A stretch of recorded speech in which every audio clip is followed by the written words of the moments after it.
اسرائیل کو ایران کے علاقے بوشہر میں موجود ایٹمی پاور پلانٹ پر حملے سے خبردار کر دیا۔ واضح رہے کہ بوشہر ایران کا وہ نیوکلیر پاور پلانٹ ہے جو روس نے تعمیر کیا تھا اور یہاں اب بھی سینکڑوں روسی شہری کام کر رہے ہیں۔ اس کے بعد یہ تنازع شدت اختیار کر گیا اور روئٹرز کی رپورٹ کے مطابق اسرائیلی فوج نے بوشہر پلانٹ پر حملے کو غلطی قرار دیا، جس کے بعد روسی صدر ولادیمیر پوٹن نے صحافیوں کو بتایا کہ اسرائیل نے ہمیں یقین دلایا ہے کہ اب بوشہر کے مقام پر جو روسی شہری مزید جوہری سہولیات تعمیر کر رہے ہیں وہ محفوظ رہیں گے۔ روسی وزارت خارجہ کا پھر ترجمان کا بیان آتا ہے کہ پرامن نیوکلیر تنصیبات پر اسرائیلی حملے ناقابل قبول ہیں اور غیر قانونی ہیں، جبکہ روس کے جوہری ادارے کے سربراہ نے کہا کہ اب اگر پاور پلانٹ پر حملہ کیا گیا تو یہ چرنوبل جیسے سہنے کے مترادف ہوگا، یعنی کوئی انسانی المیہ بھی جنم لے سکتا ہے اور یہ معمولی سی غلطی بہت بڑے نقصان کا پیش خیمہ ہو سکتی ہے۔ اس لیے یہ پرامن مقاصد کے لیے لگایا گیا پروگرام، ایٹمی پروگرام، اس پہ کسی قسم کا کوئی حملہ نہیں ہونا چاہیے۔ اور جو ایران میں ایٹمی پروگرام سول تنصیب ہے ایٹمی توانائی کی، اس کے بارے میں واضح طور پر روس نے بتا دیا کہ یہ ہمارا ہے اور اس میں ہماری بھی انوالومنٹ ہے۔ دوسری جانب چین کی وزارت خارجہ کے ترجمان نے یہ کہا کہ چین امریکہ کی ایران جنگ میں شمولیت کی سخت مخالفت کرتا ہے۔ بڑے ممالک کو تنازع کو ہوا دینے کے بجائے اس کے خاتمے کے لیے کردار ادا کرنا چاہیے، اور ساتھ ہی چین کے صدر نے کہا کہ امریکہ اسرائیل ایران جنگ میں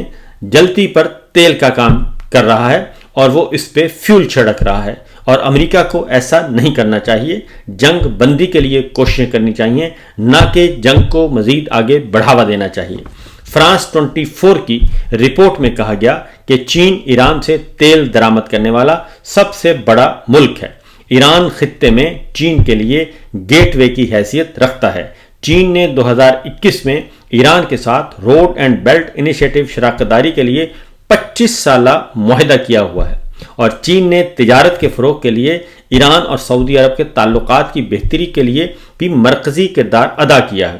ابھی تیل کی قیمتوں میں زیادہ اضافہ نہیں ہوا، لیکن اگر ایران اسرائیل جنگ میں شدت کے باعث آبنائے ہرمز بند ہوتا ہے تو یہ چین کے لیے انتہائی نقصان دہ ہوگا، اور اس لیے ایران اسرائیل جنگ میں ایران کی جیت اور تہران میں رجیم چینج کو روکنا بیجنگ کے لیے بھی انتہائی اہم ہے،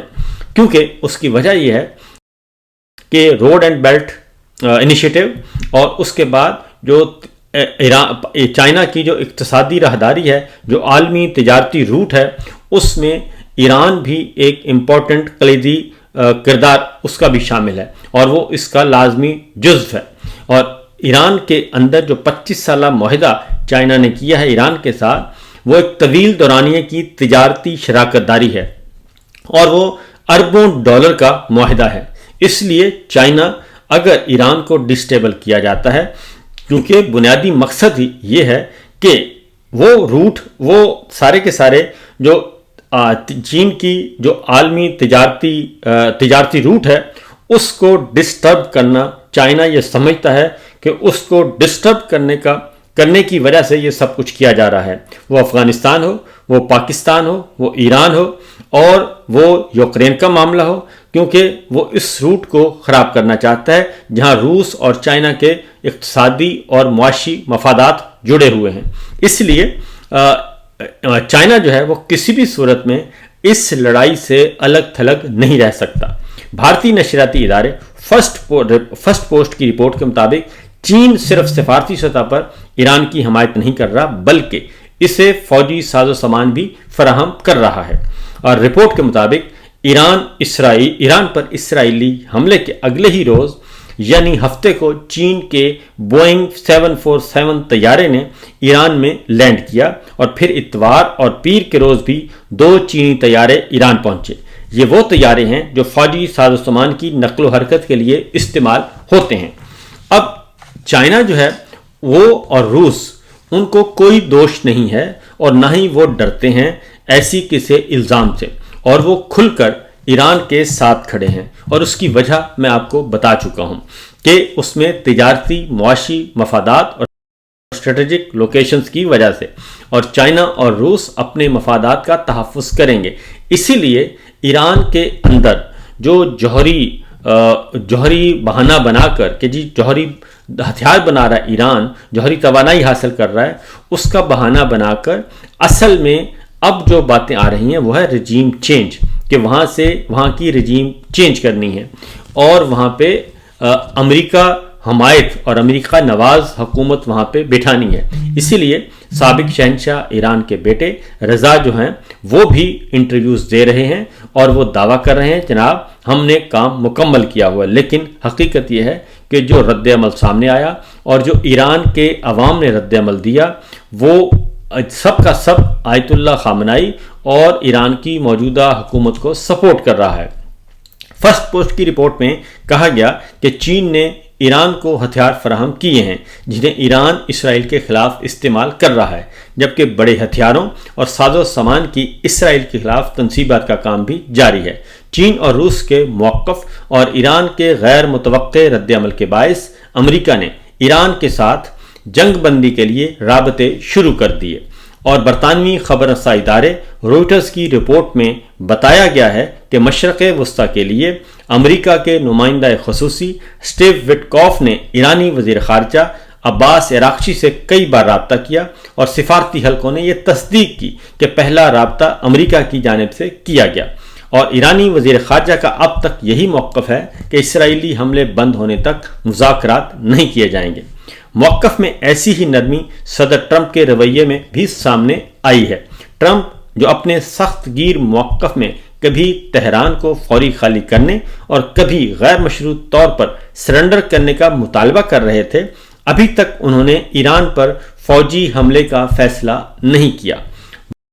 بلکہ گزشتہ روز امریکی جریدے وال اسٹریٹ جرنل کی رپورٹ میں یہ دعویٰ کیا گیا تھا کہ صدر ٹرمپ نے ایران پر امریکی حملے کی منظوری دے دی ہے، لیکن حتمی اجازت اس امید پر مؤخر کی گئی ہے کہ شاید ایران اپنا جوہری پروگرام ترک کر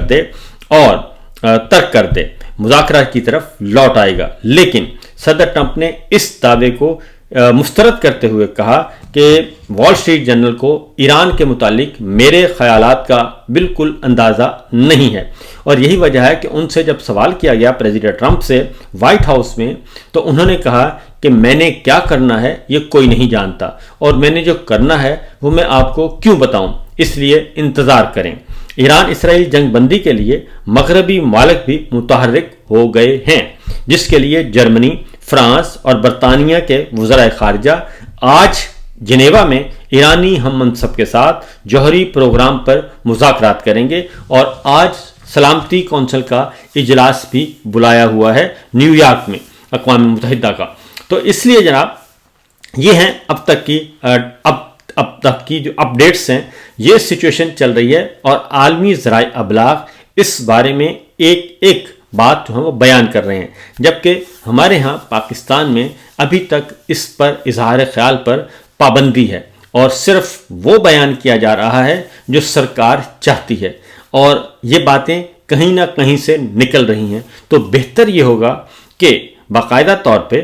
army chief general Asim Munir صاحب جیسے ہی وہ پاکستان لوٹیں، ابھی وہ امریکہ میں ہی ہیں اور ان کی کچھ اور ملاقاتیں چل رہی ہیں، جیسے ہی وہ واپس آئیں تو ان کو چاہیے کہ اس پر اوپن جو ہے وہ ڈسکشن ہو، اور وہ ایک سینئر جرنلسٹ کو بلائیں اور اوپن ڈسکشن اور اوپنلی ان کے سوالوں کا جواب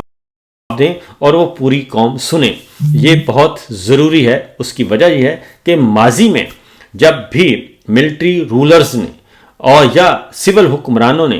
بند کمروں میں فیصلے کیے اور امریکہ کے سامنے سرنڈر کیا اور امریکی مفادات کے تحفظ میں خاموش ہو گئے اور پاکستان کے مفادات کا خیال نہیں رکھا، وہ اس کا خمیازہ پاکستان کو، پاکستانی قوم کو بھگتنا پڑا، اور ہم پچھلے تقریباً 45 سال سے حالت جنگ میں ہیں۔ کبھی افغان جنگ رشیا والی، کبھی دہشت گردی کے خلاف جنگ، طالبان کے خلاف، ملا عمر کے خلاف، اور کبھی کوئی ایشو اور کبھی کوئی، اور اب یوکرین کی جنگ چل رہی ہے، جس کی وجہ سے ہم نے اپنے ملک کو غیر مستحکم کیا ہوا ہے اور ہم قرضوں کے تلے دب چکے ہیں. ہماری معیشت پنپ نہیں سکی اور ہم پورے ملک میں اس وقت ایک سیکورٹی اسٹیٹ کے طور پر پہچانے جاتے ہیں، نہ کہ ایک ترقی یافتہ پرسکون ملک کے طور پر. فی الوقت اتنا ہی، اجازت دیجیے، اللہ حافظ.